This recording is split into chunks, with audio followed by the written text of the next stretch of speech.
I pity a country that would come up against us. The synergy with air, land, and sea forces and our ability to control the battle space and seize the high ground is devastating. All countries respect the power of the United States and they respect how dominant we are in this region. And we get better and better and better.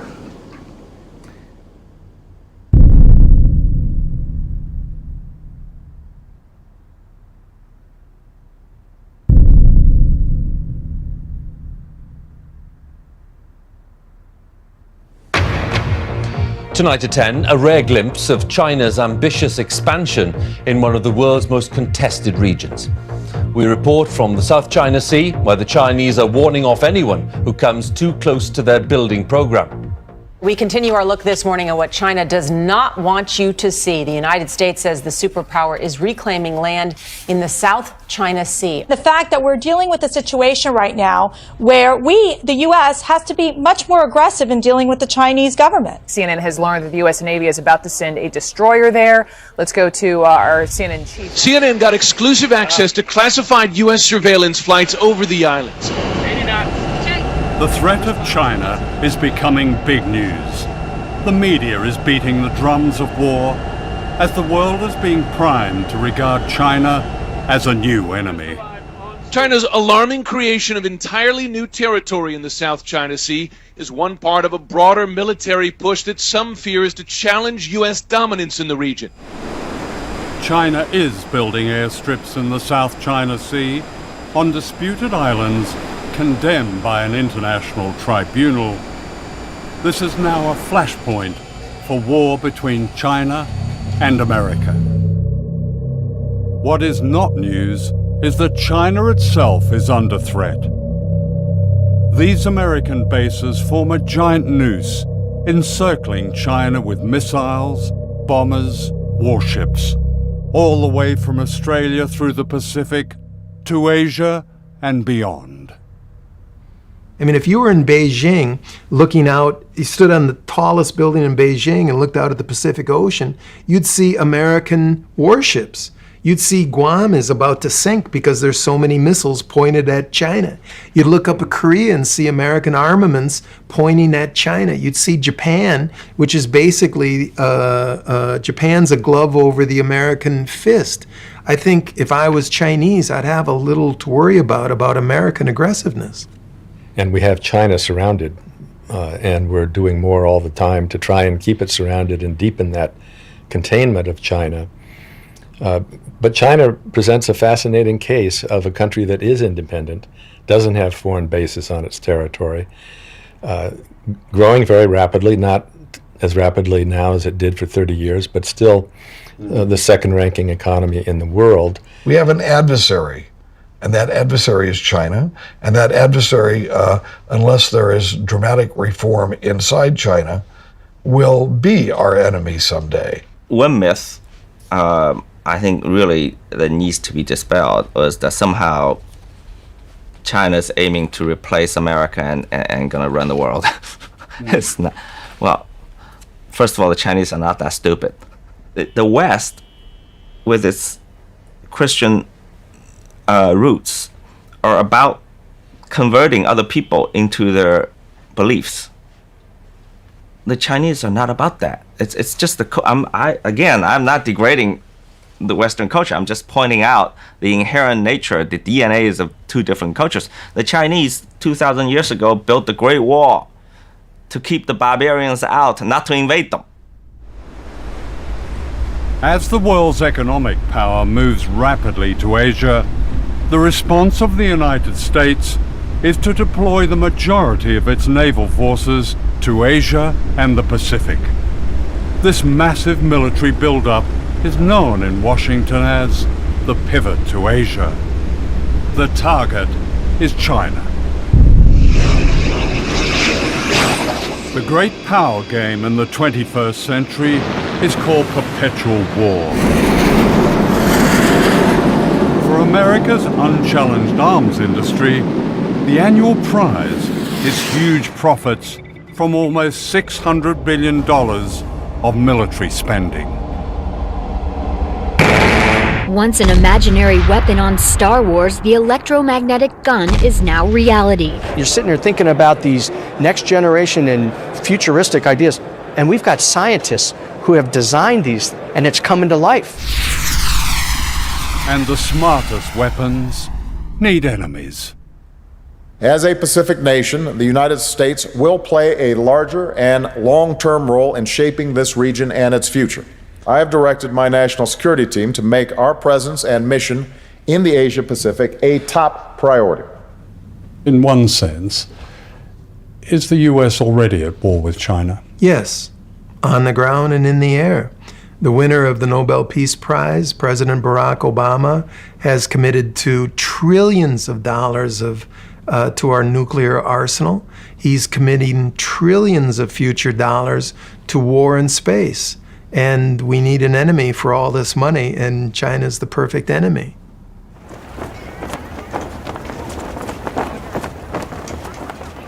The aim of this film is to break a silence. The United States and China may well be on a path to war, and nuclear war is no longer unthinkable. In a few years, China has become the world's second biggest economic power. The United States is the world's biggest military power, with bases and missiles and ships covering every continent, every ocean. China is a threat to this dominance, says Washington. But who is the threat? This film is about shifting power and great danger. It's also a film about the human spirit and the rise of an extraordinary resistance among people on the front line of a coming war, where the words "never again" have an urgent meaning for all of us.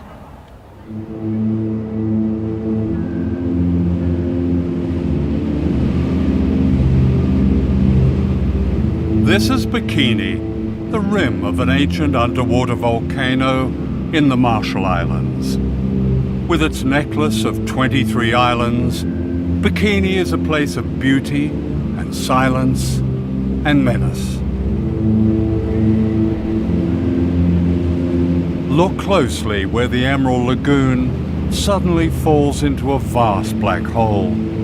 This is the crater of one of the greatest man-made explosions, the hydrogen bomb they call Bravo. It vaporized an entire island and poisoned almost everything and everyone. As our plane flew low, we seemed to touch its deathly void.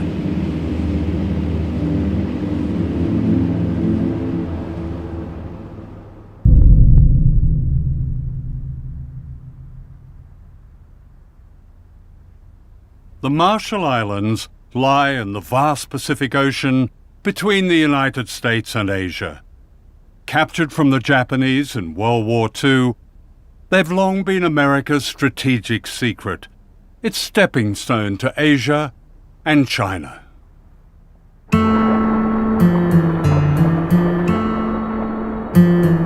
People here sustain themselves for thousands of years with abundant fish, breadfruit, and coconuts.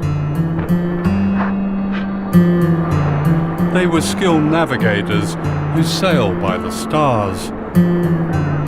Westerners might call this paradise. Ingat tayo di kualpe, ega nang mananteri, cuma nan kalang awalip kayo. Medang iya namin tanang anaya to kanan namin. Kamangatok kayo na kanay. Baru ko na menang kilabero, ur. All that changed in 1946 when the United States took over the Marshall Islands as a trust territory, with an obligation to protect the health and well-being of the people. A nightmare began. The islands were turned into a laboratory for the testing of nuclear weapons and the people into guinea pigs. Crossroads, scene 24, take 2. In this propaganda film, the Bikini Islanders are being deceived. Unknown to them, plans were already underway to destroy their paradise forever. will you ask King Judah that the United States government now wants to attempt to turn this great destructive force into something good for mankind, and that these experiments here at Bikini are the first step in that direction? Tell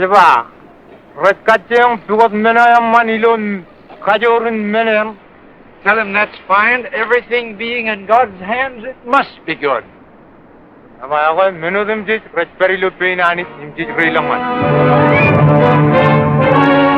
87 ships take positions 3 miles off Bikini to suffer the shattering impact of the 5th atomic bomb.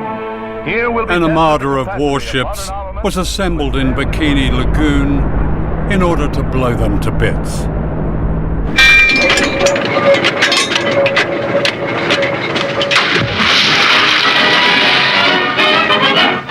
The decks of the 73 test ships anchored in Bikini Lagoon are scenes of feverish activity as scientists plot experimental programs designed to furnish data on blast effects of the mighty atom bomb. Animals of many Animals were strapped to their decks like a perverse Noah's Ark. The experiment was to see how they died, how they burned. Special ointments are applied to determine their protective qualities. Other parts of the exposed areas being left bare to the atom blast. 3, 2, 1.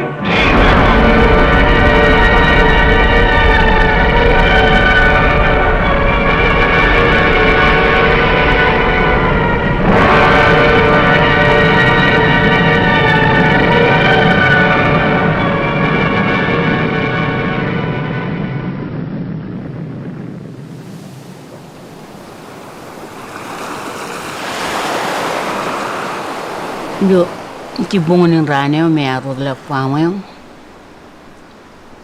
Kami ki em rong jaga ingin ani pulak enot an tu pulak kwamo. Akem jayuta. Em kemu ye yurutongom lag tongan nabut ido jimarmon rane. Kemi loan enot iya. Puyin kain kalarau le kain kalara enot ngai iya kan merik pulu pro green yellow. Ido tereo ilo menako ijo terangan pen rutoro rar kakai riri im chang im ketire ido lo an mo ilo cipungonin ngam parte ko kayri kamjang arti ke bantaman melaro jaga ini kan ko kamjang ilom nak boleh nor pertuan pada paino nanin ka kerja ron jaga jat nanin ka enangan enoti.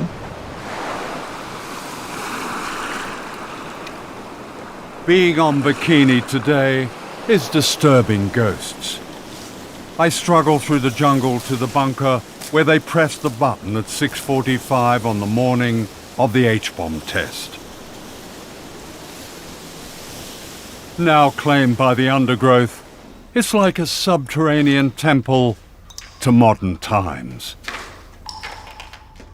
They drank milk-made powdered milk, smoked Lucky Strike cigarettes, and later this sign was erected that's beyond irony. It says, "Please leave this property as you find it. Thank you for your kindness and understanding."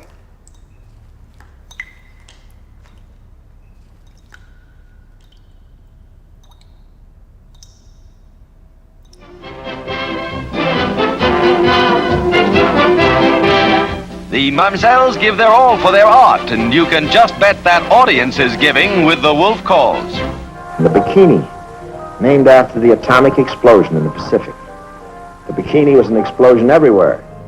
In 1946, the Bikini swimsuit was launched to celebrate the nuclear explosions that had destroyed life on Bikini Island. The inventor of the Bikini, a Frenchman, made his fortune. Today, a bikini body is promoted in magazines as an object of desire and good health. The bodies of the people of Bikini and other islands are the most irradiated in the world. All these women have had thyroid cancer. Iwa kami ang alam tudo ilo ay wilalay. Emlalo puyinan mengo poda go wandel dak yenga lelo ping pobu kemeng tu ja pobu poda ba ngai jo para em pobu mledon dor ngai bara lagi libeng elin cetrana kala karbo dalak elangar mi jerar tem dak rar tairia ido pongone ajuri rorar dari yang mendang tereu elang rar panai. Today, Bikini is unfit for human life. Radiation poisons the food and water. Our shoes registered unsafe on a Geiger counter. The abandoned cemetery looks out to where the sun rose one morning, then rose again as apocalypse. The equivalent of one Hiroshima bomb was exploded in these islands every day for 12 years. A scarred beauty has returned to the island, but the people haven't. Exiled to barren islands, many of them starved. In 1968, President Lyndon Johnson told them it was safe to go home.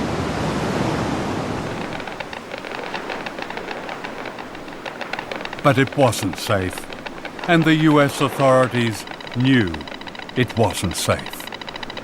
Ijalaga minin priamar garar kamananga ngai cep accident aglukun molin garar rar do godin kokore ijin ya enigan enim im inkiye unair dongom eno program bana ido kan garana kaga yo jongan an cerwal payini pem aga garja accident manai.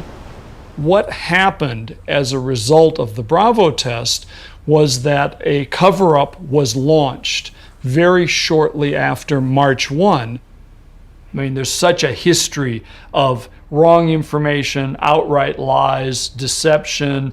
There was no attempt to take the most conservative approach and make sure that everybody was okay.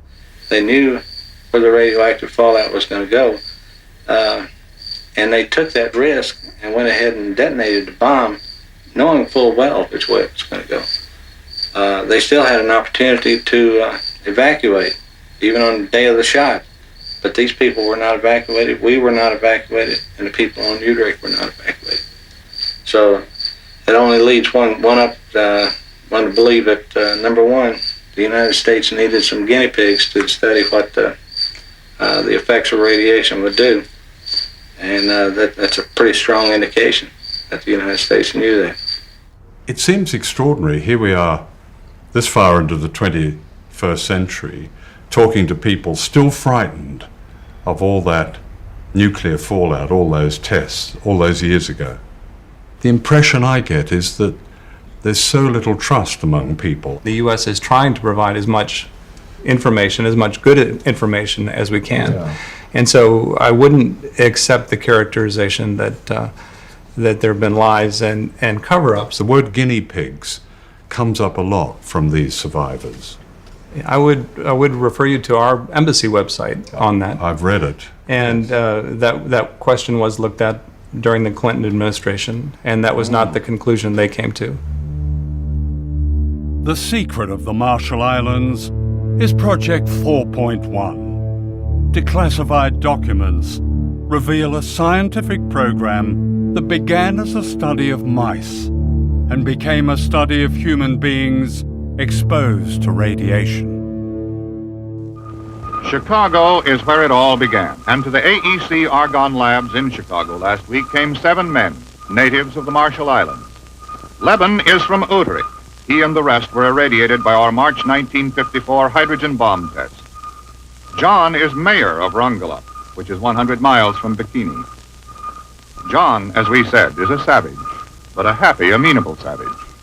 His grandfather ran almost naked on his coral atoll. The white man brought money and religion and a market for his copra. John reads, knows about God, and is a pretty good mayor. The Iron Room is a radiation detector for human beings. Inside, John, the mayor, whose first visit to the white man's country meant San Francisco cable cars and Chicago skyscrapers and streamlined trains, whose first visit to the white man's country meant the Iron Room. A savage governs his life by ritual. And he understands this because he thinks of it as a new ritual. Sitting alone inside the room. Outside, a strange kind of priest in a long white coat. When the ritual of the Iron Room was over for John, it began for the others. As each finished, he was told it was over, and he was given apples and other good things to eat. Then he took off the ritual clothing, and the 7 men put on the suits and topcoats they had been lent in Hawaii, which they would return in Hawaii on their way back in the Marshall Islands, in the middle of the Pacific Ocean. United States government documents clearly demonstrate that its scientists conducted human radiation experiments with Marshallese citizens. Some of our people were injected with or coerced to drink fluids laced with radiation. Other experimentation involved the purposeful and premature resettlement of people on islands highly contaminated by weapons tests to study how human beings absorb radiation from their foods and environment.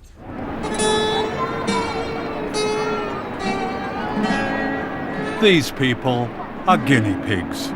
They are part of the experiment Project 4.1. They're being returned to Rongelap, an island 100 miles from Bikini, by the US Navy.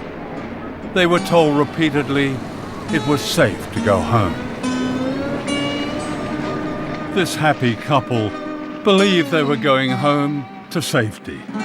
The man is John Anjane, the mayor of Rongelap, the happy savage from the Iron Room in Chicago. His wife is Majua, and this is their baby son, Lekoj. They had no idea of the horror that lay ahead. They are being returned to an island described by a US atomic energy official as by far the most contaminated place on Earth. He added, "It will be interesting to get a measure of human uptake when people live in a contaminated environment." The people of Rongelap remained on their poison island for 28 years as guinea pigs, the objects of regular scientific examination. Ngay chập dukun malele lang nangan bijay walo pera kan kay ngay chap tawi ijajik tanangan bijin ray walo jan kencer mama arbar tyrod berjelelok ni menunong tyrod me ngay chap rar chap apredi etan value chadu rar apredi im isbar action turu adakan turu ngay chap tamak ke chuan accident kan kay talali lu tan chet nan rar noji.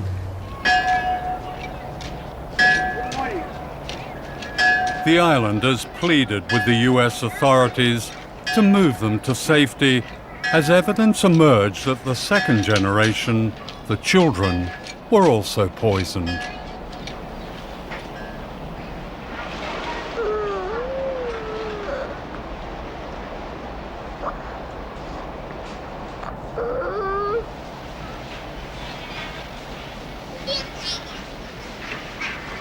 Desperate to leave, the islanders called on Greenpeace to rescue them. This ship, the Rainbow Warrior, moved the entire population to an uncontaminated island. They called it Operation Exodus.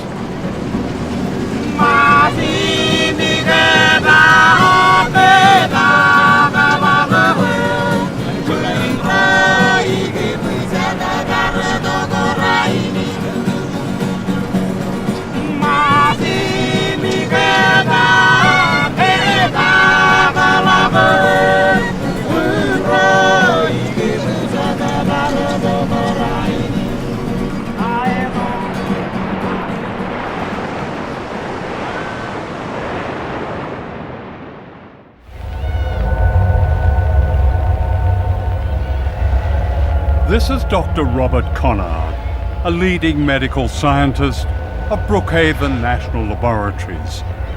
Conard devoted his distinguished career to examining the islanders.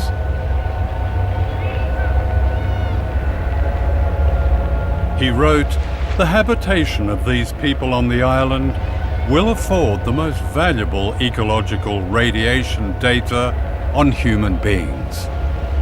The various radioisotopes present can be traced from the soil to the food chain and into human beings."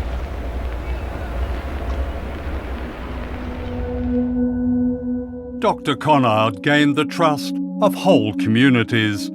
When he brought the islanders to New York to be examined, he showed them the sights and had them over for a barbecue.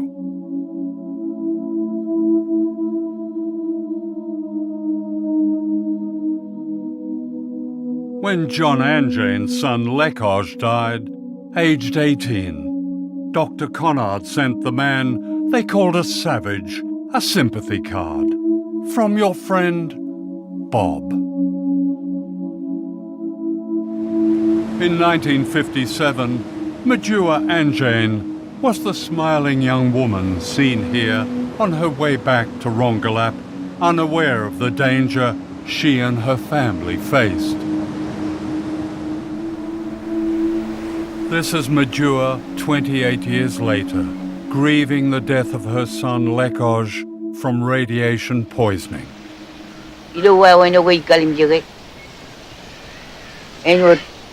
Chuan many nur eurar ruril air kaman bre eor rei gagni ni jawle bin yenu di nagar ba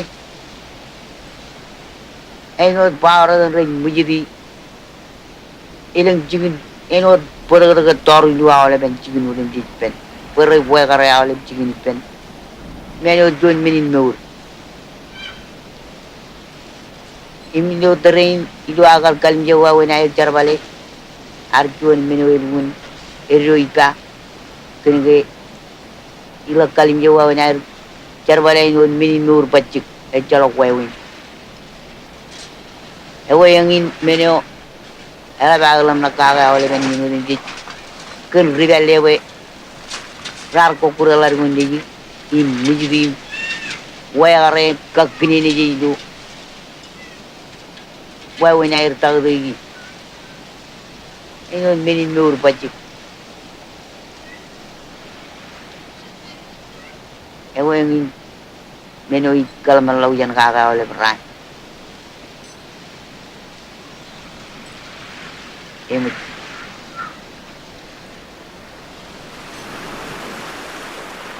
Like her son and her husband, Myitsone died from a virulent cancer. I don't see any great clinics that have been established by, if not the Department of Energy, certainly not by the US government. There's a clinic downtown in Mountro. There's also a whole body counter. You can have the plutonium in your body measured as well. Anyone can for free. This is the plutonium measuring shop, where they'll tell you how radioactive you are. People waiting to be tested are welcome with a video showing their islands being blown up.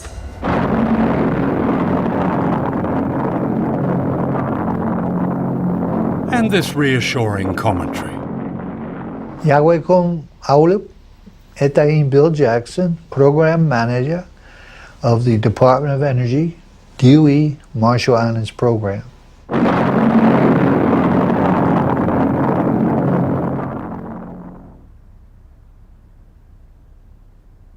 This is Rinok, a refugee from the poisoned island of Rongelap, whose family owned land and lived a secure, prosperous life.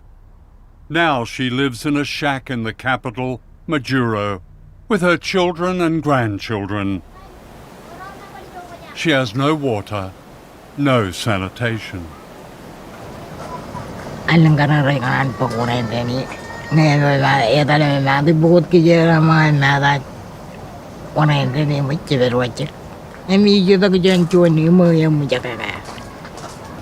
And power, she has electricity?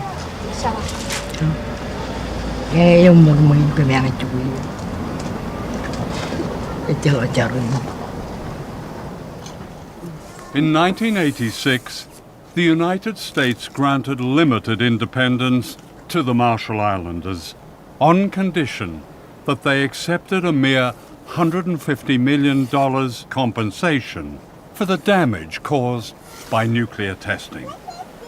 A claims tribunal was set up and soon ran out of money. An appeal to the US Congress more than a decade ago still awaits a reply. Icap kariri ngarai menen merong perlahan na yana kalabai kadorai ranai per uyaki mangai.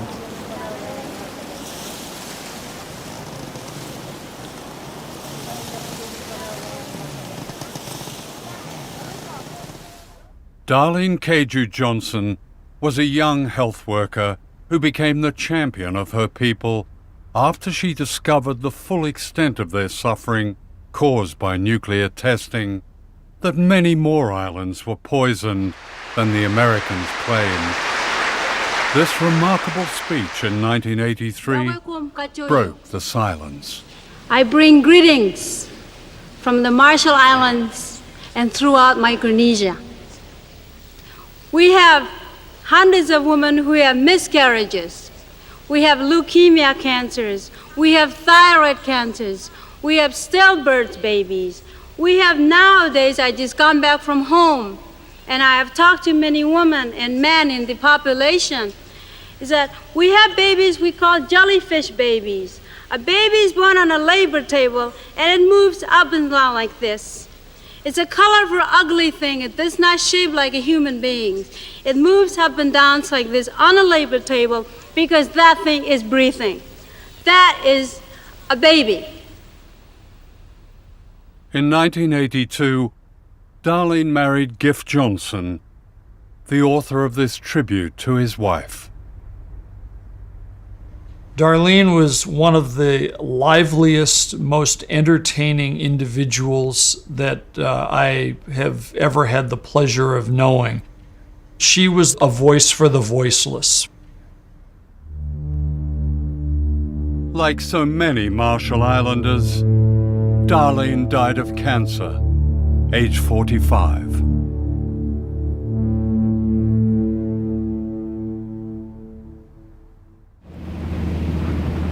This is the largest of the islands, Kwajalein, occupied by one of America's most important and secretive bases. Known as the Ronald Reagan Test Site, it's a missile launch pad that commands the Pacific Ocean all the way to Asia and China.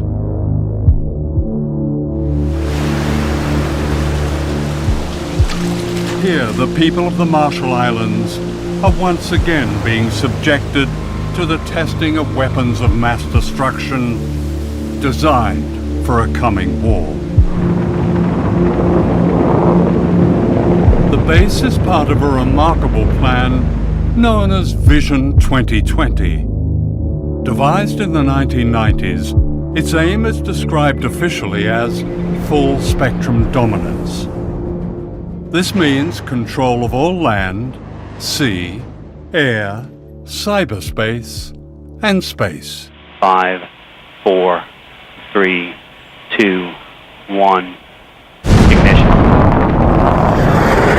From California, almost 5,000 miles away, the US Air Force tests its intercontinental missiles by firing them at the Marshall Islands. Imagine a missile coming screaming out of the sky. It's absolutely terrifying. I think that there's really nothing that I can imagine that would be more terrifying than this. And we're talking about devices that any one of them could go off course. None of this disturbs life on the base, where small-town America has been recreated, a wonderland of the suburban good life. Thank you. Fabulous. But there's nothing better than living on a tropical island. I pretty much have beachfront property, you know? It's great. I love it here.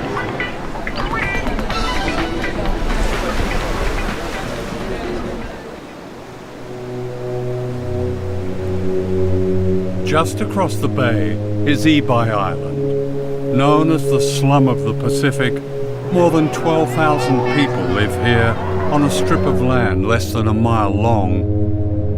Many of them refugees from what is now the missile base and from islands poisoned by nuclear testing.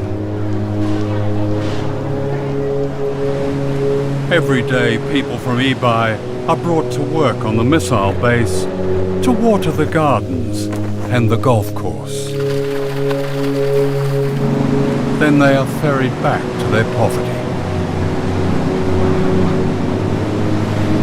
This is apartheid in the Pacific.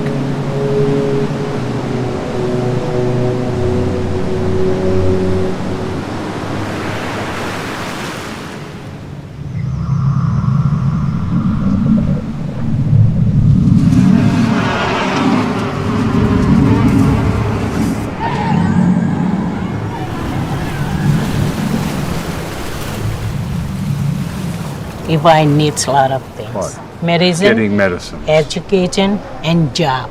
Vegetable and fruits. Vegetable and fruits. Yes. Here we are, it's a tropical island, and you need vegetable and fruit. Yes. Fish, vegetables, and fruit were once abundant on Ibai. Today, fish is contaminated by toxic pollutants, says the Environmental Protection Agency. Now the only food most people can afford is processed and imported. They have the highest rate of diabetes in the world.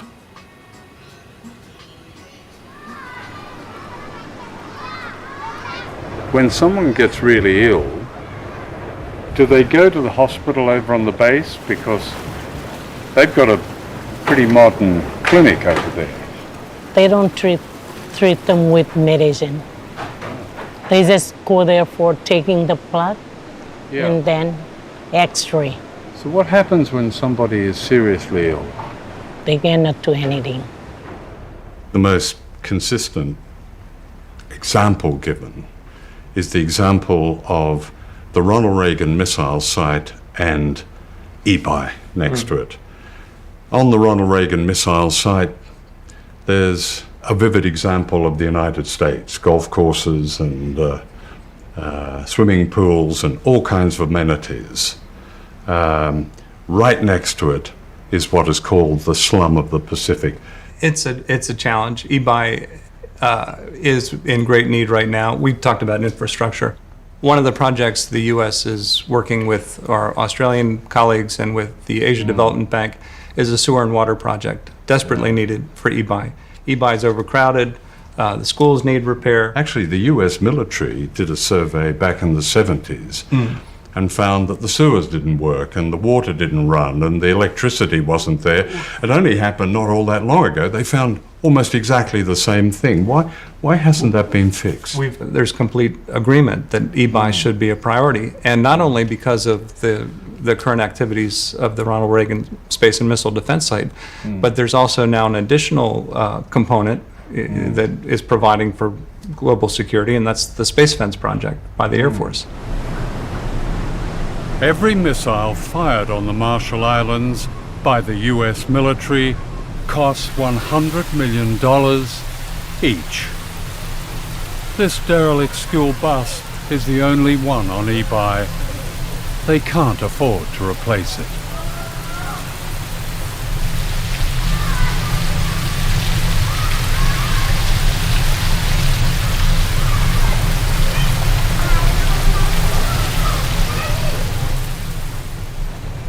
The base is not good for us.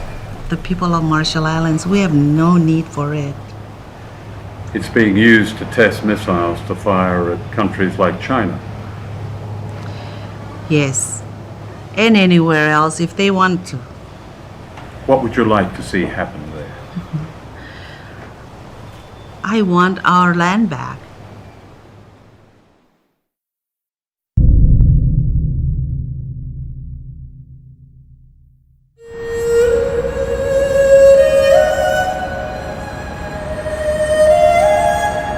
This is Shanghai, the historic port on the Yangtze River, China's greatest city.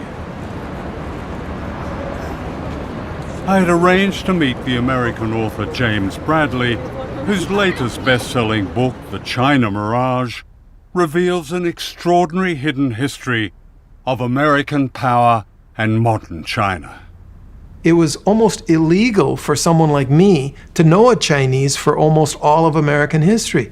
The Chinese came to America to mine gold and build the railroads, and Americans decided we didn't like the competition. So in 1882, we had the Chinese Exclusion Acts, which kept the Chinese out of the United States for about 100 years. So you have the largest population in the world that can't come to the United States. So at just the point we're putting up the Statue of Liberty saying we welcome everybody, we were erecting a wall saying we welcome everybody except those Chinese. Fear of a rising China today is the latest chapter in a history of propaganda that presented the Chinese as uncouth and infantile.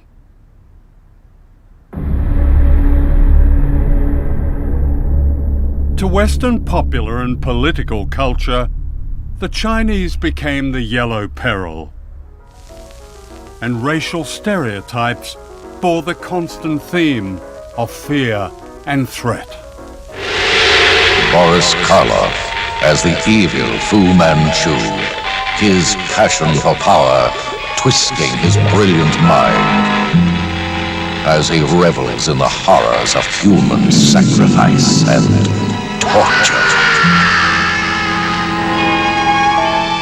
Behind the mask of Fu Manchu. This caricature of an entire people concealed another agenda: opium.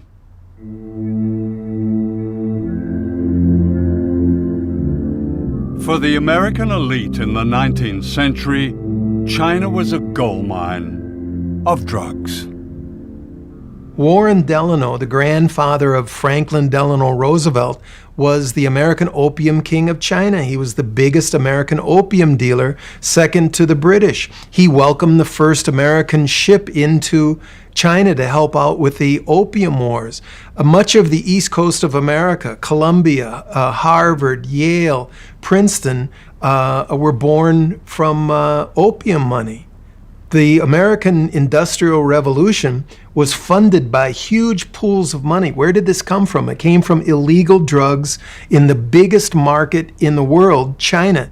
Let me get this right. The grandfather of arguably the most liberal president, Franklin Delano Roosevelt, was a drug runner. Yes, sir. Franklin Delano Roosevelt never made much money in his life. He had public service jobs that were very lowly paid, but he had yachts, he had summer homes, he had mansions in New York City. The kids went to private schools. He inherited a fortune from Warren Delano, his father, who was the American opium king of China. If you scratch anyone with the name Forbes in their name, John Forbes Carey, Secretary of State John Forbes Carey. That's the present Secretary of State. Yes, sir. You'll find opium money. His great-grandfather was an opium dealer. How big was opium money? Opium money built the first industrial city in the United States, Lowell, Massachusetts. It built the first 5 railroads in the United States. Opium money all over the East Coast, but it wasn't talked about. It was called the China trade. And if you go to various museums, you can see teas and silks exhibited, and they keep quiet about all that big opium money. In the scramble to get opium money, China was invaded and colonized by Britain and the other imperial powers. Foreign armies grabbed whole swathes of China. This is the American army in Tiananmen Square, Peking, in 1900. Great cities like Shanghai were taken over and declared concessions, and foreigners lived a life of privilege and luxury amidst terrible poverty imposed on the Chinese.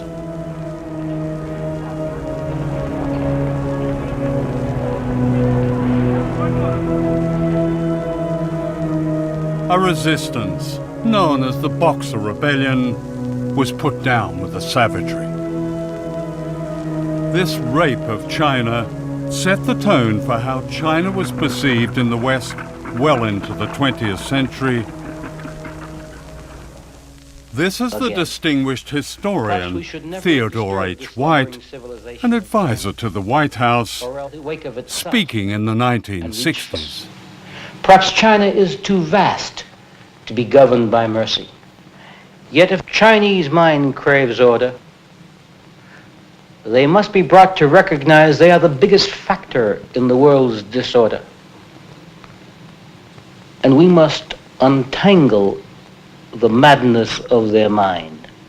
The most difficult task in the world is to reach the minds of men who hate you. What White was really complaining about was the loss of a China that the Imperial West could dominate, and the defeat of General Chiang Kai-shek, who with his famously powerful Christian wife, Mei Ling-sung, guarded America's interests in China. That is, until they were thrown out in 1949 by a communist revolution led by Mao Zedong. Mao had beaten Chiang Kai-shek 3 times in huge battles involving millions of combatants. Mao was a winner in this contest from the early 1930s on, but we knew very little about it, and people don't understand that even today.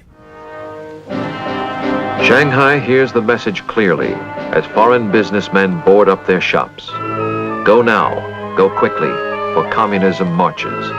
Take what you can, but flee.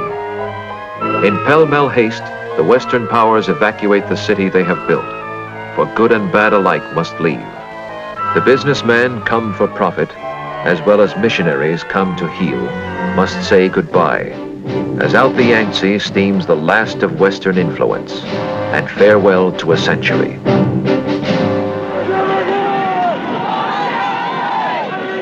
Even today, it's difficult to understand the paranoia ignited by Mao's revolution. As we look at China on the map, we can see that China is the basic cause of all of our troubles in Asia.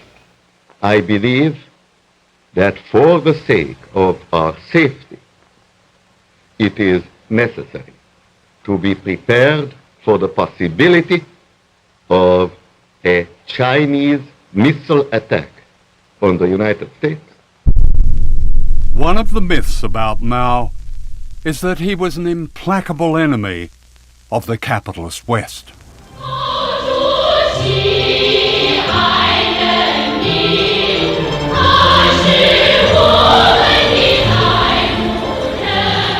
Shanghai today is a prosperous international city, still run by the communists, at least in name.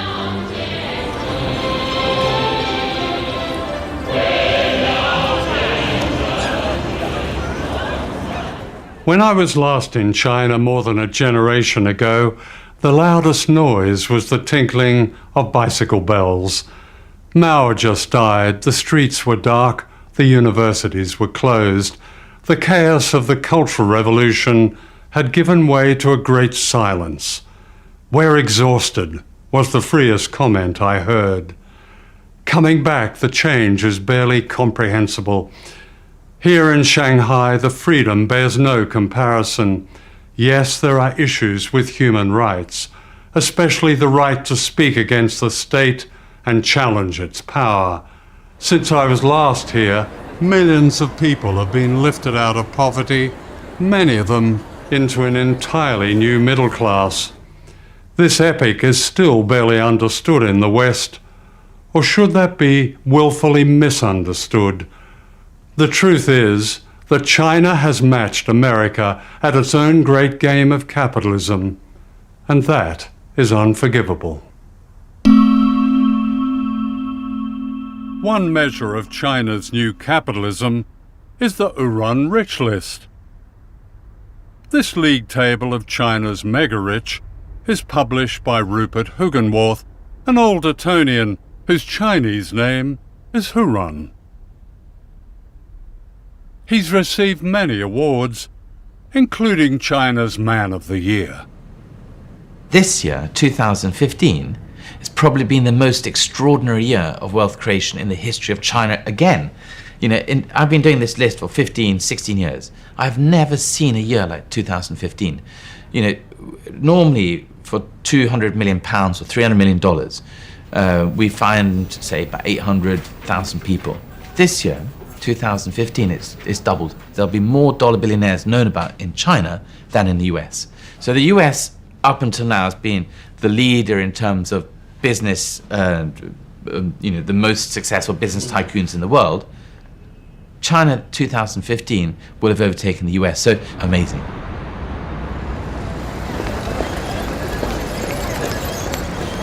Modern China is full of telling ironies, not least this museum that was once the house where Mao and his comrades secretly founded the Communist Party of China in 1921.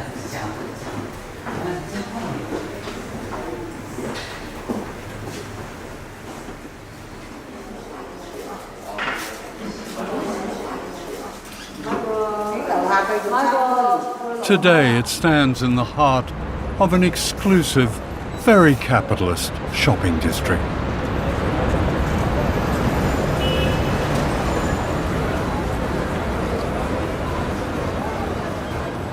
When you leave the shrine to China's Great Revolution, you're confronted by a surreal spectacle. For right outside where the Chinese Communist Party was born are the very symbols of capitalism. Starbucks, Apple, Cartier, Dolce & Gabbana, and down there perhaps the free market's greatest triumph, bottled water that ensures you live young, costing £6 for a small bottle in my hotel. Would Mao spin in his tomb if he was here? I'm not so sure. Hidden history is always a key to the truth. 5 years before his great communist revolution in 1949, Mao sent this secret message to Washington. China must industrialize, wrote Mao. This can only be done by free enterprise. Chinese and American interests fit together economically and politically. America need not fear that we will not be cooperative. We cannot risk crossing America. We cannot risk any conflict. Mao received no reply. Nothing has changed. Mao Zedong was looking to be a friend with the United States from the beginning. Mao says, I will go meet Franklin Roosevelt in the White House.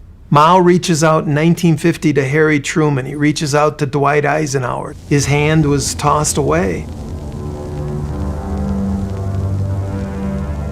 This opportunity that might have changed history, prevented wars, saved countless lives, was lost because the truth of Mao's overtures was denied in the Washington of the 1950s. State Department officials who had carried Mao's messages were condemned unjustly as communist traitors. Everybody who knew Mao, who spoke Chinese, was gone. In the 1950s, the State Department had no employees who spoke Chinese. It's resulted in us not having relations with the #1 most populous country in the world. In 1979, this man, Deng Xiaoping, became China's paramount leader. He said, socialism does not mean shared poverty. This was code for the most radical reform since Mao's revolution, the return of capitalism to China, but this time controlled by the Communist Party. To be rich is glorious, Deng was reported as saying. America was now threatened by the emergence of a vast image of itself.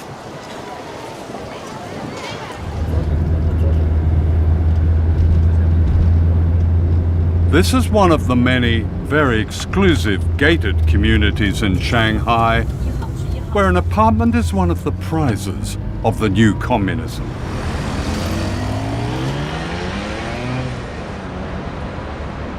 I had arranged to see Professor Zhang Weiwei, a close aide to the late Deng Xiaoping, the man who changed China. Deng is really extremely long-term visionary, a leader with exceedingly long-term and strategic vision for his country, for his people. And China is still following that path. Yeah. Actually, this is really a tradition from China's long history. You look at even like Mao, he said we should, surpass UK by which year, we should surpass United States by which year. So this tradition continues to this day. Even Xi Jinping today is also doing the same. Actually, what many Chinese have problem with Western media is the stereotypes about China. If you are content with stereotypes, you miss so many things. If BBC broadcasts something, they are happy to always mention this communist dictatorship, this autocracy. No, actually, with this kind of label, you cannot understand this China as it is. But if you watch BBC or CNN or read Economist and try to understand China, it will be a failure. It's impossible.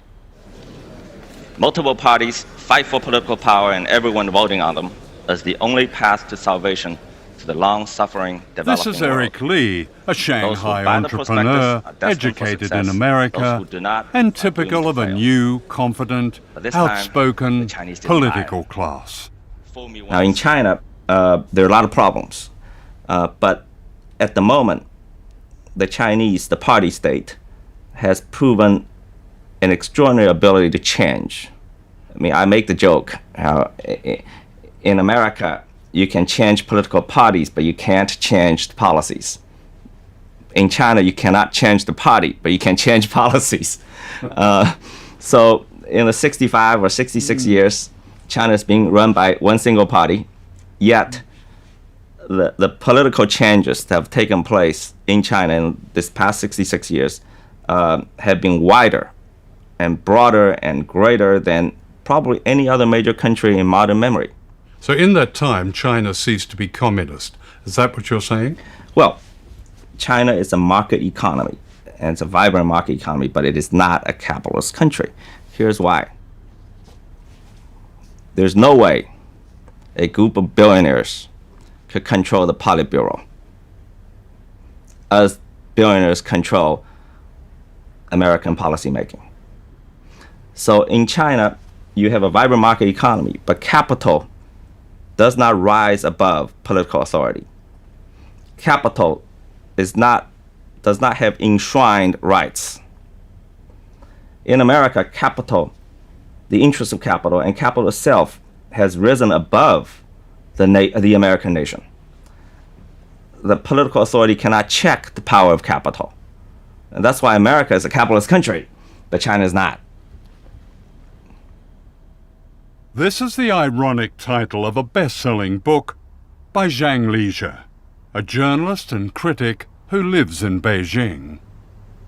Many Americans imagine that the Chinese people live a miserable, repressed life with no freedom whatsoever. That's not quite true. If you speak to many ordinary Chinese people, they will tell you they feel their life are quite free.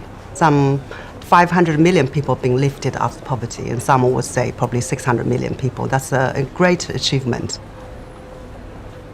For many Americans, the yellow peril has never left them. I think there's a fear about China. Of course, there's a fear of China's rapid rise, but it also has a lot to do with China's the label as a communist state. China's objectives are modest compared with their weight. They're not trying to run the world.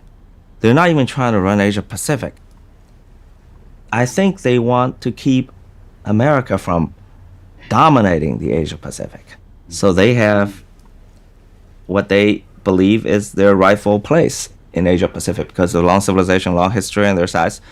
So their objectives are really modest compared with their capacity. The wealth, the new wealth in China, they often say this is the product of self-made entrepreneurial skill. Yeah. But is it not also the product of the exploitation of people at the bottom? What are known in China as migrants, but they're not really migrants, they're Chinese. If you really,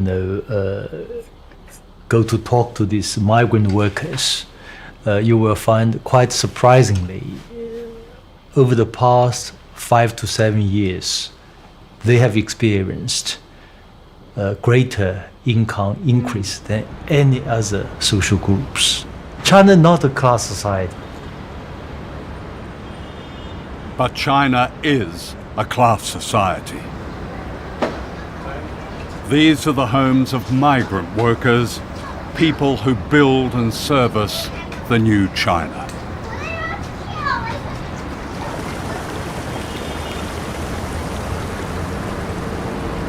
Here it's not uncommon for 3 families to share one tiny flat.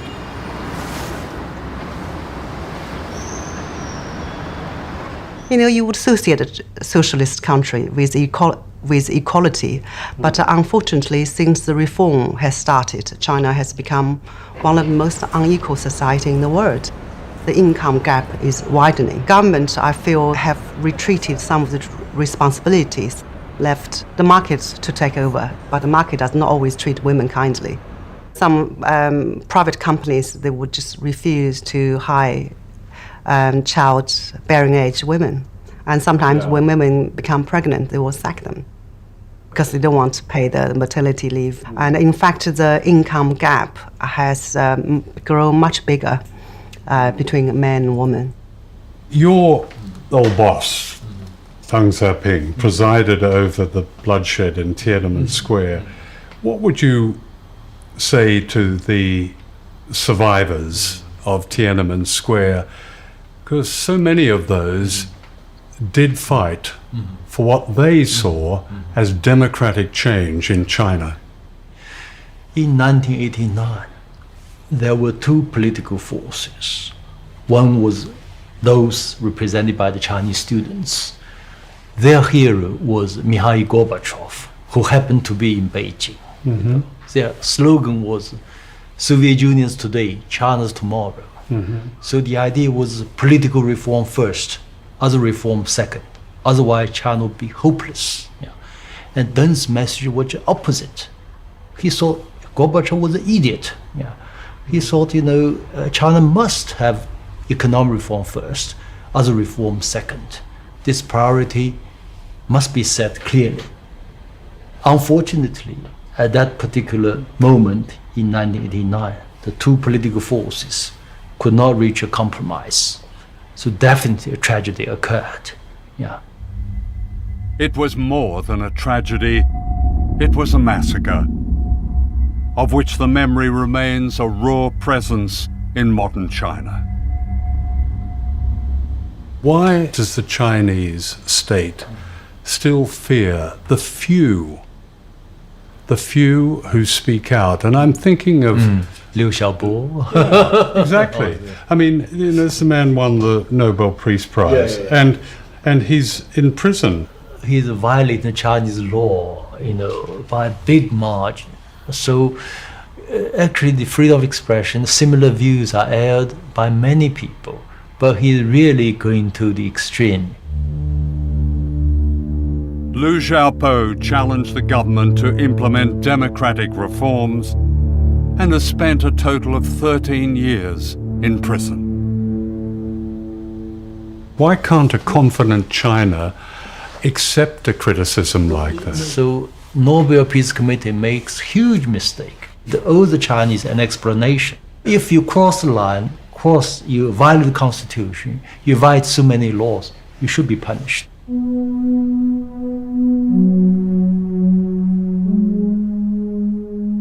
And yet in China today, the spirit of protest and dissent lives on in different forms. In 2015, strikes and community protests and activism reached record levels. This resistance is seldom reported in the West. So there are lots of protests in China.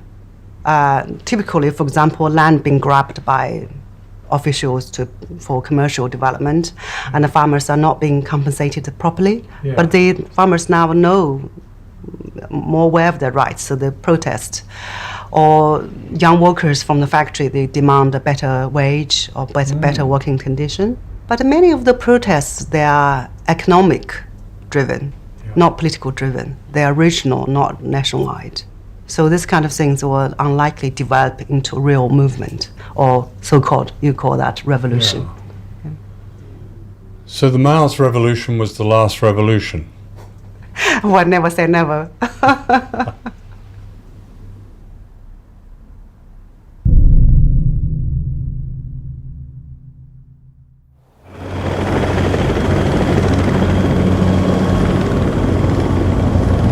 The Japanese island of Okinawa is occupied by 32 military installations. From here, the United States has attacked Korea, Vietnam, Cambodia, Afghanistan, Iraq. The sky is full of planes and helicopters.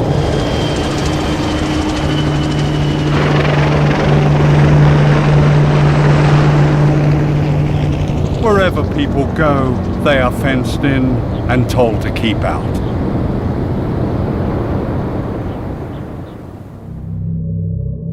Okinawa is the front line of a beckoning war with China.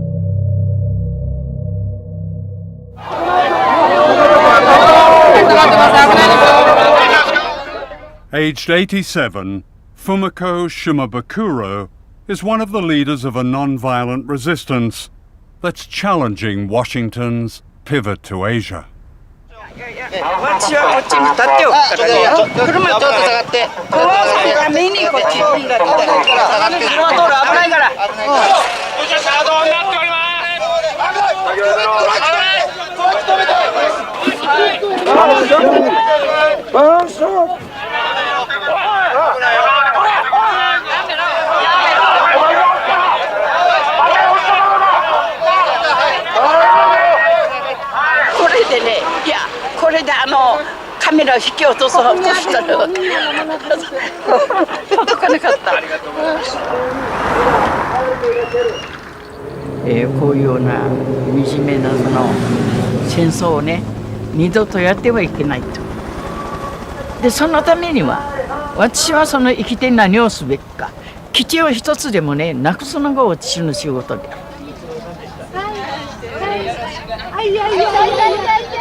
Fumiko is a survivor. A quarter of the civilians on the island were killed in the American invasion in 1945, and a fear of war has been passed through the generations.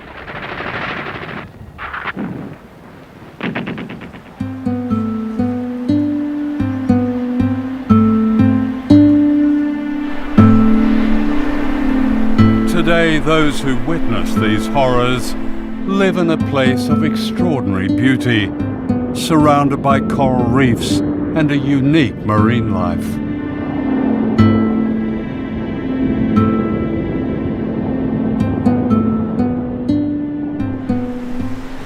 It was here in Hanoko Bay that the survivors of World War II sought refuge, and it's this they're now fighting to save. It's an epic struggle that pits these island people against the greatest military power on Earth.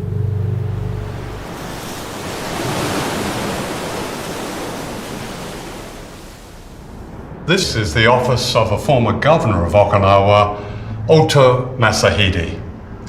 What he has done is create not so much a museum, but an appeal to the outside world to understand the resistance in Okinawa, to understand the suffering, to read its hidden history. It begins in 1945 when the Americans invaded. Here is General MacArthur arriving in Okinawa. A second invasion happened 10 years later in what became known as the Bulldozers and Bayonets campaign. American forces seized prime agricultural land, burned farmhouses, and killed livestock. The dispossessed people of Okinawa marched the length of Japan, appealing for help. This wall is devoted to a resistance in Okinawa that never ceases.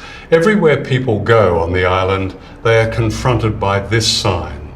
It tells them they must not go past this fence topped with barbed wire. These fences run like great ribbons across the island, and the bases themselves cut swathes across Okinawa. But all around them are people with this continuing demonstration, this continuing resistance. And they have a message. It's people of the world. Watch what Japan and the US are doing. Don't let them force the bases on Okinawa.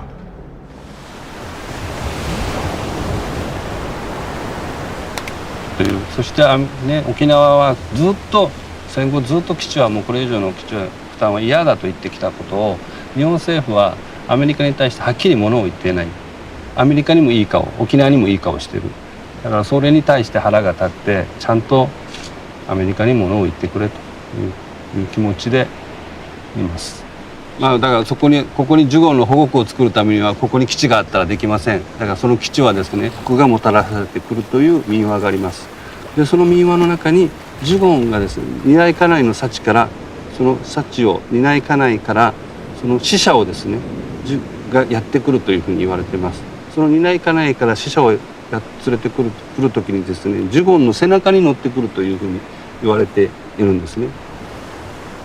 All this will be lost when much of the bay becomes concrete runways for bombers at Camp Schwab, the huge US Marine base behind this fence.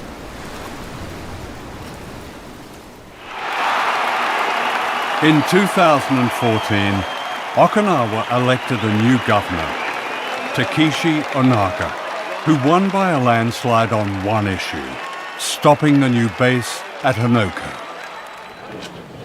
This was election night outside the American base at Camp Schwab.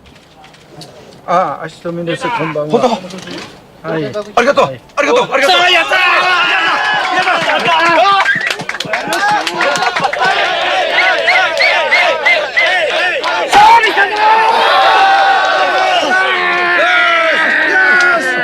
勝利。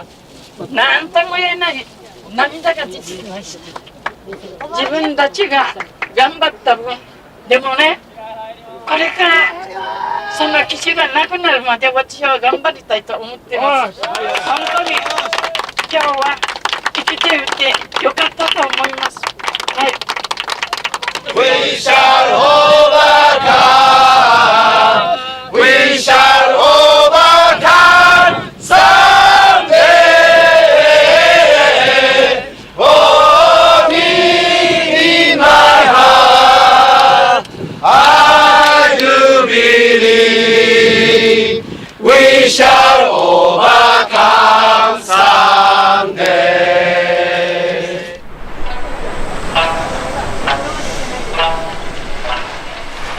The New Year's celebration of their victory was bittersweet. The government in Tokyo resented this unprecedented challenge to its authority. The issue is now in the Japanese courts.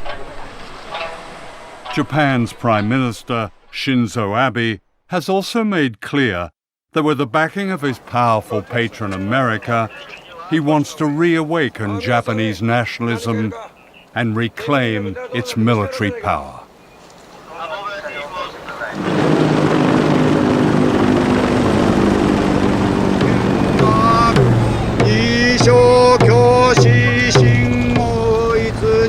While we were filming this ceremony outside the base, on a day when people paid respect to their departed loved ones, giant American helicopters circled above us, intimidating as always.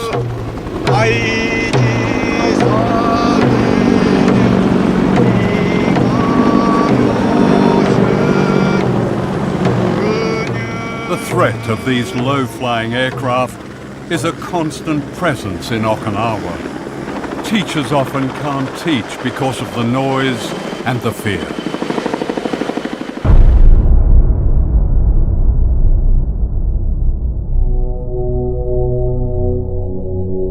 This was the carnage when an American fighter crashed into a primary school after the pilot had ejected to safety.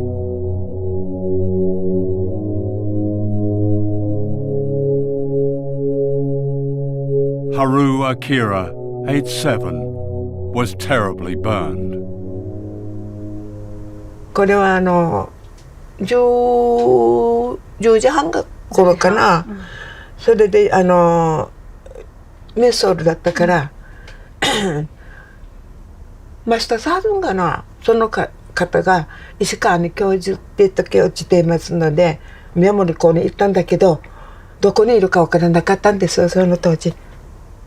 でそれ人から「あきらくんは病院中部病院に行ったよ」という人が「あきらはあっちにいますよ」と言ってそれして行ったから焼けているようにして焼けてもう一目見るだけでも苦しくても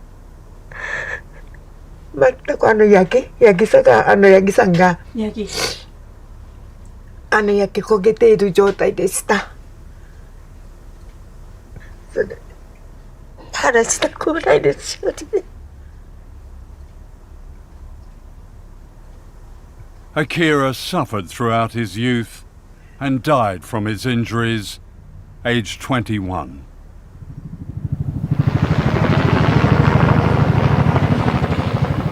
Another tragedy waits to happen on Okinawa. US military aircraft have been involved in 44 accidents on the island. The latest threat is this hybrid plane, the Osprey, notorious for its safety issues.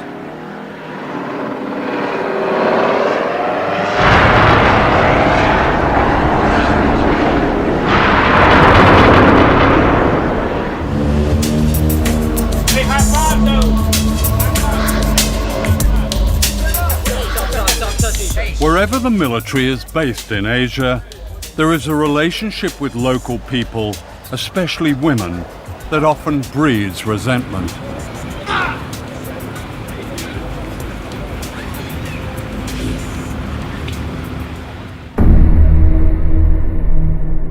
In Okinawa, this resentment ignited a riot in 1970.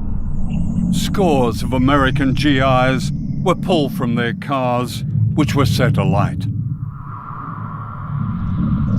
For Washington and its compliant ally in Tokyo, it's this kind of insurrection that they fear.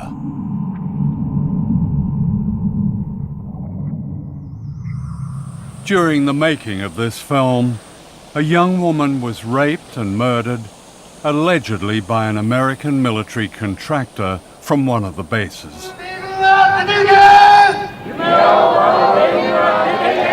It was the latest of thousands of cases of violence, and it brought massive crowds into the streets, demanding an end to the military occupation of their country.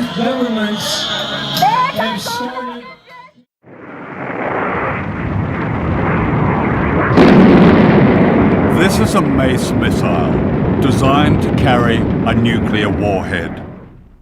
During the Cold War, the United States secretly installed nuclear weapons at this launch pad in Okinawa. Most of them were aimed at China.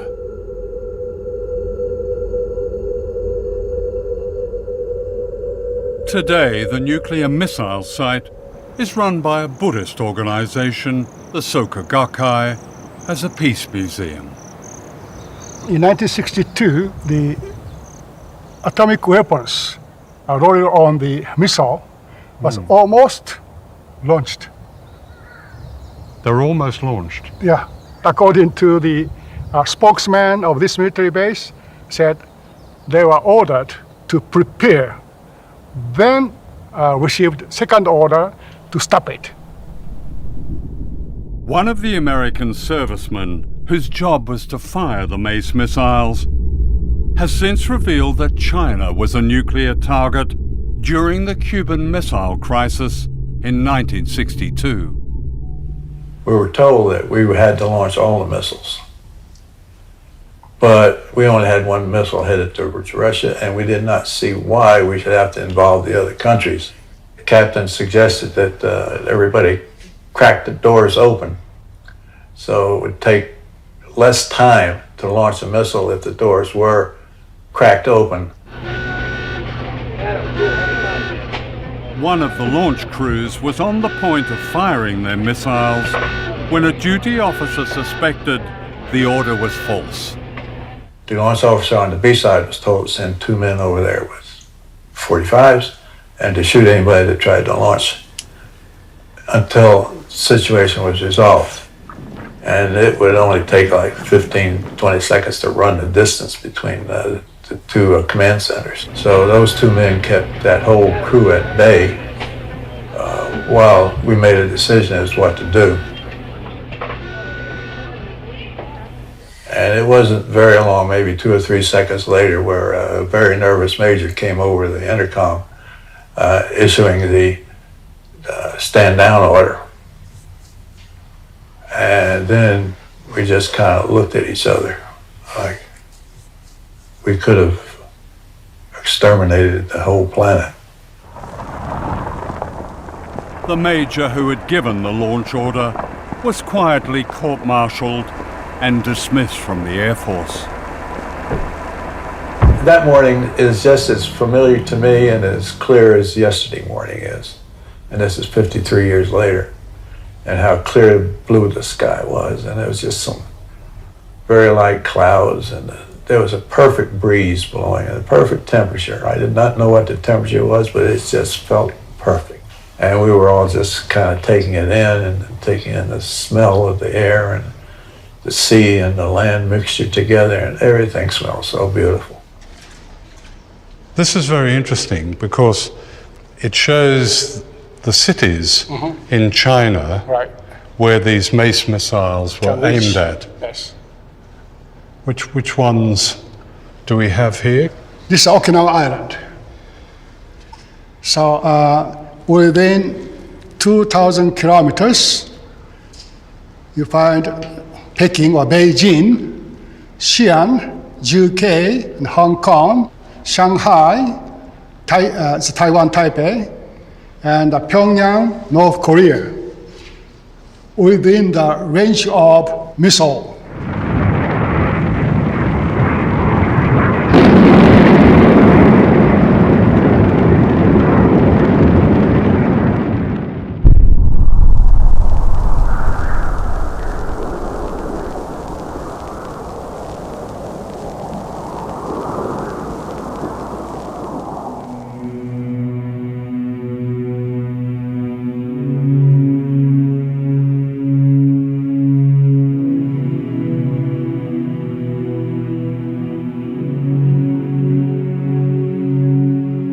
This is the work of the Okinawan sculptor Kinjo Minoru. It's a tribute to the suffering and resistance of the people of this island.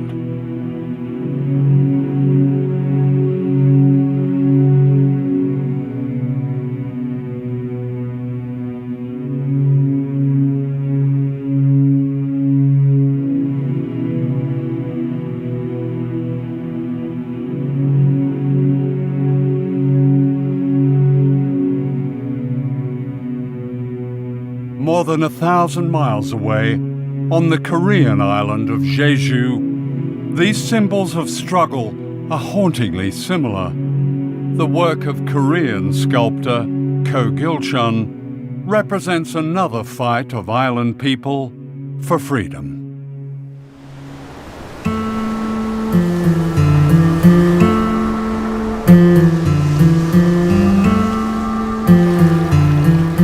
A semi-tropical sanctuary of unusual beauty, Jeju Island is a World Heritage Site. The government of South Korea declared it an island of world peace.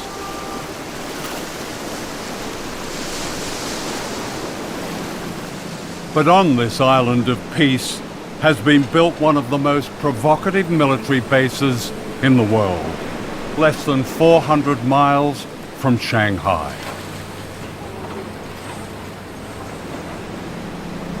Like Okinawa and the Marshall Islands, this is America's front line in its so-called pivot to Asia.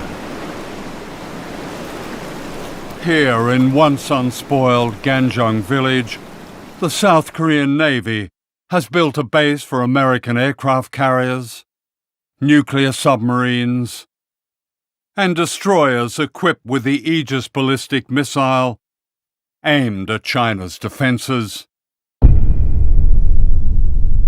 China's lifelines to the world in oil, trade, resources depend on shipping that comes through choke points like this. The U.S. pivot into the Asia-Pacific is really intended to create the ability to put a loaded gun to the head of China and say, you know, you will do as we say, otherwise we will be able to restrict, we will be able to shut down, choke off your importation of oil and other resources.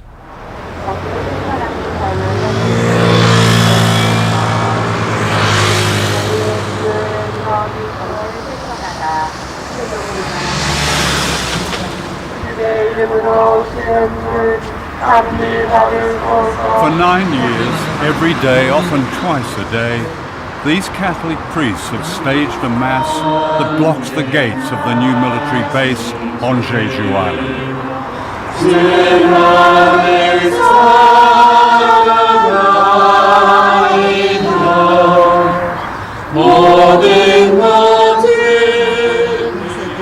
In a country where political demonstrations can be easily banned, unlike powerful religions, the tactic has produced this spectacle of resistance.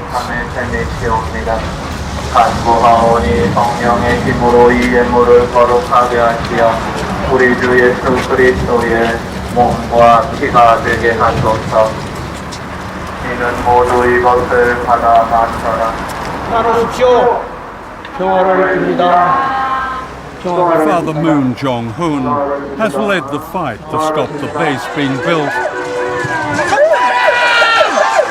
and several times suffered serious injury.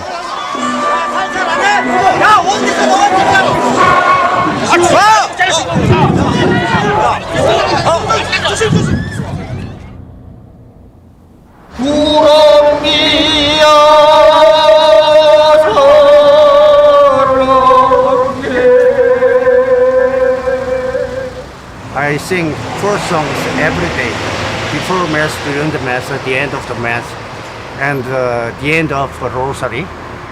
Yeah. The content of the song is very beautiful. The writer and the composer is the musician from this island. So I love him very much, and he gave me the song that I practiced. And I became a master to sing that song because I practice every day. Well, you sing it with such passion.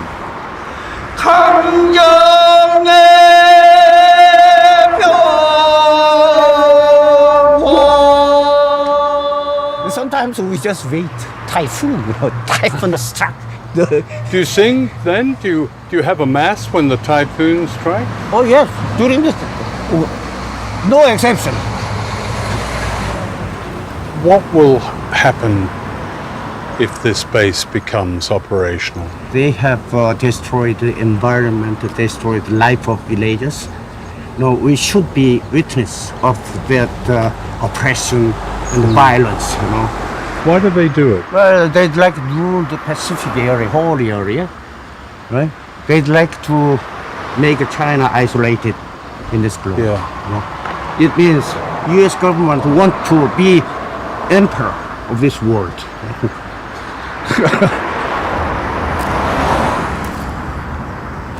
Meanwhile, a Quaker called Mr. O joins them with his own ritual of protest, accompanied by an artist called Wildflower.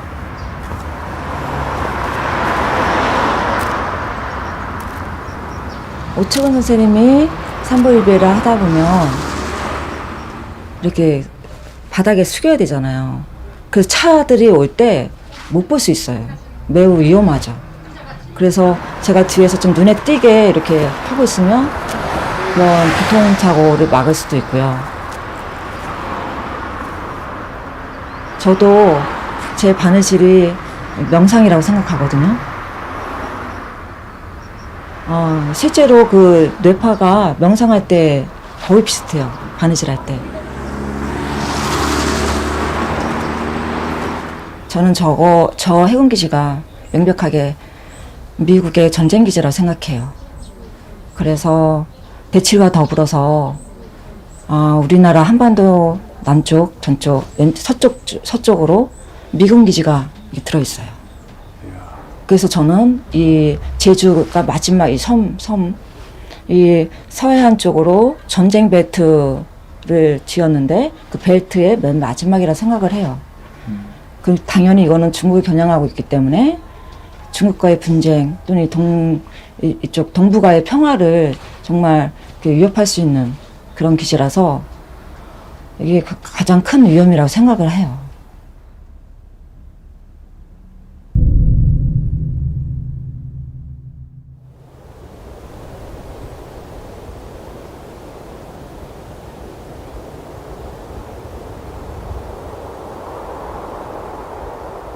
This is the center of an empire that never speaks its name, whose power is represented in this extraordinary world map of American military bases.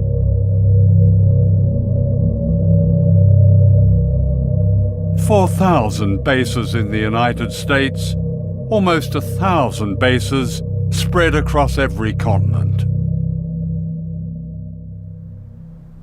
The archipelago of empire, the bases that we have around the world, hidden in plain sight, are the real territory of our empire. But at the same time, we maintain independent governments in Japan or South Korea or Germany. They don't have autonomy when it comes to foreign policy. So it's a very sophisticated and effective system whereby we pat ourselves on the back for helping to midwife democracy in Japan and Germany and South Korea and various other places, while keeping the lid on in that we don't know what these countries would do if they were fully independent. And the beauty of this system is that most people pay no attention to it at all. They think it's just a natural occurrence to have 50,000 American troops in Japan. There's no country that has better anti-imperial cred than the United States, and we are not trying to recreate the glories of the British Empire. We're arguing that the world is round. We have a global policy, and all nations have global rights. No ocean has ever been dominated the way the U.S. dominates the Pacific. Navy and Air Force. They claim in the Pearl Harbor headquarters of the Pacific Command, they claim to be responsible for 52% of the Earth's surface. And when you look at their logo, it shows an eagle over the Aleutian Islands with one talon coming down somewhere near Seattle and the other coming down right over Beijing. So Beijing looks at a network of bases, a real archipelago of empire that's been built up since the Korean War. You have had, and still have, an arc of bases that start in Australia and go through the Pacific. We have no bases in Australia. You have Pine Gap, you have Darwin, and you have a new facility in Western Australia. No, to speak precisely, we have no military bases in Australia. What we do is operate with and in Australian bases. Yeah. But we're not in the basing business nowadays. There's a growing collection of what are referred to as lily pad bases. These are bases that have typically 200-300 troops, no family members, very few amenities, and are often quite secretive. They're bases that are frequently constructed within a foreign country's base to disguise it, and generally are not referred to as bases. Many of these bases have been set up to combat China's worldwide economic influence. From these bases, the United States operates a secret army in 147 countries. If you're going to be a free country rather than give in to every gangster regime in the world, you're going to have to take a risk, because those gangsters, they want to eliminate good people in the world so they can and in China they want to dominate all of the Far East. They want to dominate, just like Japan wanted to before World War II. Their goal was to dominate that part of the world. Today, because there has been no political reform in Beijing, these guys want to dominate a huge chunk of the planet. Twilight struggle. Andrew Kurpenovich served on America's National Defense Panel. He's a military strategist and war planner. You've written that airstrikes and naval blockades have a role to play in punishing China. You've described the need for sea mines. You've described the need for special forces, US special forces, and missiles placed in islands. This sounds like a preparation for war. Our first president, George Washington, said, if you want peace, prepare for war. And essentially, what the United States is doing, again, is responding to provocative behavior on the part of China. And just as we did in the Cold War, the idea was to have a position of military strength such that your adversaries were not tempted to act in aggressive ways or try and employ coercion to get their way. I mean, just last week, the US Navy sent a guided missile destroyer into the Spratly Islands in South China Sea. And what was different about this, I think, was that Chinese fighters scrambled. That sounds like an escalator. Well, again, from an American perspective, the escalation was the Chinese beginning to militarize these islands in the first place, moving its military capabilities down into that region, engaging in provocative behavior against the commercial activities and military forces of other minor countries in the region that have claim to those islands. So it's a response to Chinese intimidation. Excuse me, how is commerce being intimidated in the South China Sea? There have been no military forces, no military bases there. The Chinese... Except the United States military base. Not in the South China Sea, and not even in the Philippines, because the United States withdrew its forces in the Philippines. But the United States is back in the Philippines. The Philippines and the United States have announced 5 different locations scattered all throughout the Philippines where U.S. troops will be stationed on a rotational basis. This threat to China from yet more US bases on its doorstep was not an issue when an arbitration tribunal ruled against China's claims to the strategic Spratly Islands in the South China Sea. In 2015, the US Navy rehearsed a blockade that would cut China's lifelines of oil and trade and raw materials. The danger of confrontation grows by the day.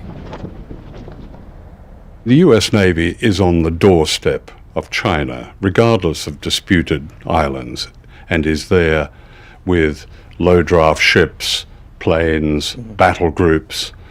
It's right on the doorstep. What if Chinese ships, what if the equivalent was off California?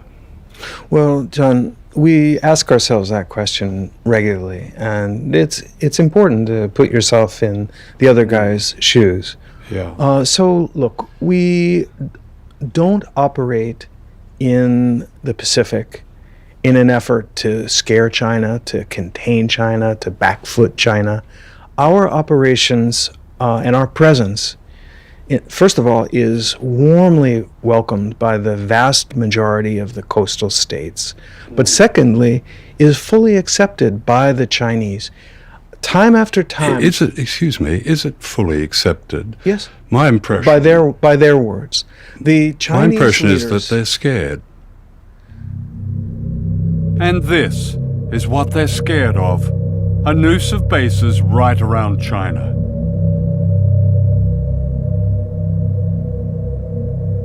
Missiles, bombers, drones, warships, a provocation of war. Today, I state clearly and with conviction America's commitment to seek the peace and security of a world without nuclear weapons. Under Obama, nuclear warhead spending has risen higher than under any president since the end of the Cold War. It's all a magician's show, because at the same time that Obama is talking about that, not only is he spending $1 trillion to modernize U.S. nuclear forces, but he's deploying these missile defense systems to encircle Russia and China, which makes it impossible to get rid of nuclear weapons in that climate. Everybody wants to look like they're tough. See, I got to be tough. I got to show you, I'm not afraid of doing anything military. I'm not afraid of threatening. I'm a hairy-chested gorilla. And, and you don't want to look like you're weak. So what you do is you talk more and more aggressively, and if you don't want to do it yourself, because you maybe think it doesn't look very presidential, you let somebody under you do the talking. And we have gotten into a state, the United States has gotten into a situation where there's a lot of military, saber rattling, and it's really being orchestrated from the top. Yeah. This seems incredibly dangerous, all of this. That's an understatement, I think, but I agree. Yeah. When you routinely plan for mass murder, you become conditioned to it. That's what this is.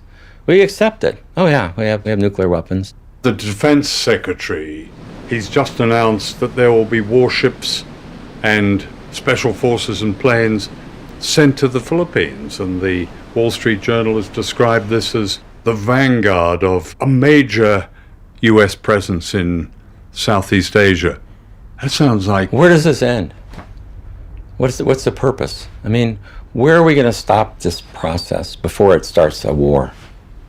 And then if the war starts, where does that end?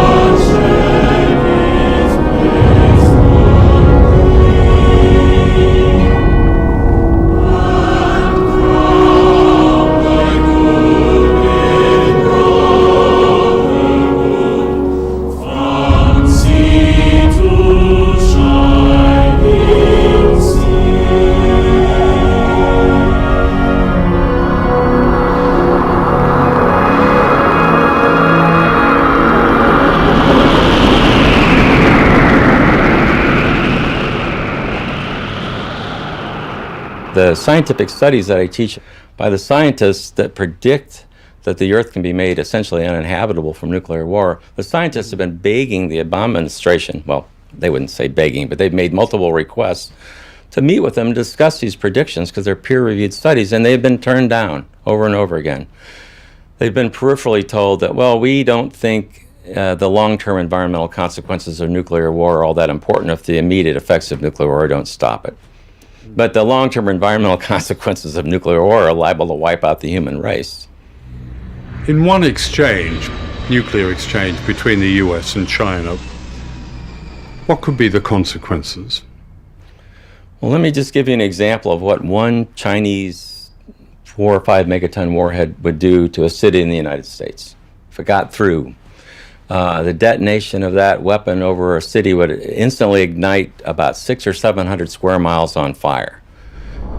And within 20 to 30 minutes, all of those fires would coalesce into a single gigantic firestorm. There would be no escape from it, so all the people there would perish. So the U.S., with, say, hundreds of nuclear weapons on Chinese cities. Well, when you combine all the smoke from these nuclear weapons detonating, it actually creates millions of tons of smoke. Black carbon smoke will rise above cloud level into the stratosphere. It's heated by the sun. It acts like a solar collector. And that smoke, because of that, will stay there for 10 years or longer.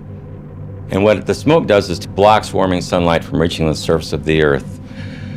And it becomes so cold in a matter of just a couple of weeks that the temperatures will fall below freezing every day for 1 to 3 years. And it will become too cold to grow food crops for at least 10 years or longer.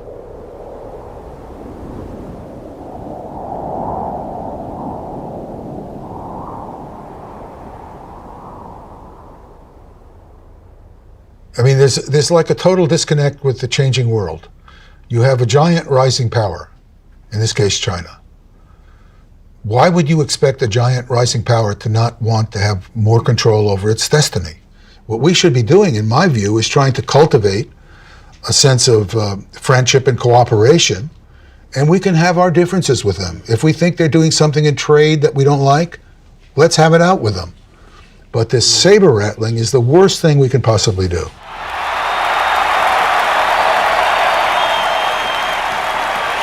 It is time to show the whole world that America is back, bigger and better and stronger than ever before.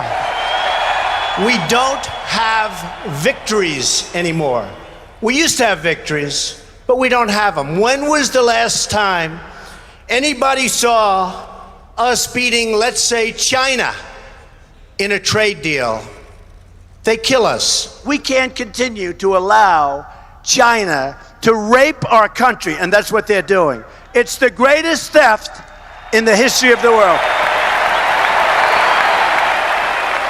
The new president, Donald Trump, has a problem with China. The urgent question now is, will Trump continue with the provocations revealed in this film and take us all to the edge of war? There never have been two countries more interdependent on each other than China and the US in history.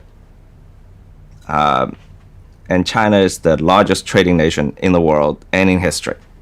So China's economy and their society and their lives are linked to the entire world, including America and the West and all the other countries. So I think interdependence between these two countries and among all the nations of the world speak to peace.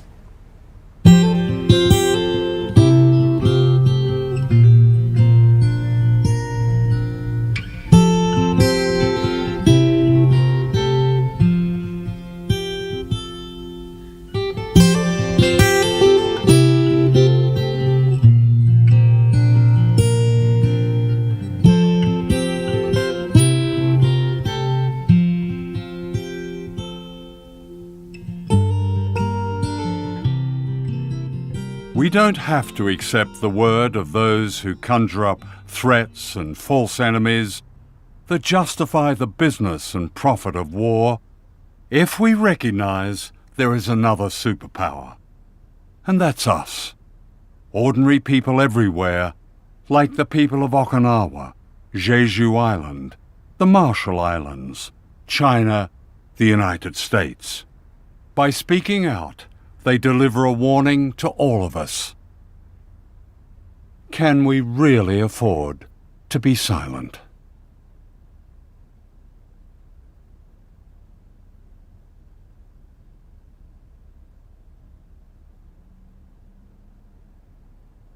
We'll meet again.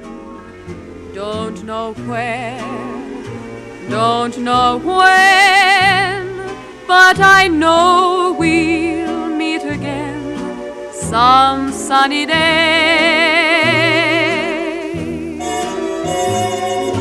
Keep smiling through, just like you always do, till the blue skies drive the dark clouds far away. So will you please say hello to the folks that I know? Tell them I won't be long. They'll be happy to know that as you saw me go, I was singing this song. We'll meet again. Don't know where, don't know when, but I know we'll meet again some sunny